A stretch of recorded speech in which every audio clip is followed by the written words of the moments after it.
مواعيد السباحة على البحر من 8 ل12 ومن 4 العصر. يعني أنا جاي على البحر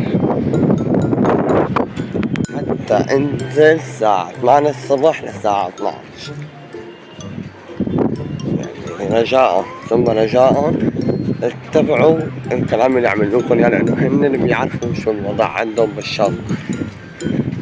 وفعليا يعني هن الحق معهم الدنيا شوب، هن مو مشانهم، مشان صحتكم وسلامتكم وبس. لايك ومتابعة واستنوا المحتوى لح ينزل كمان.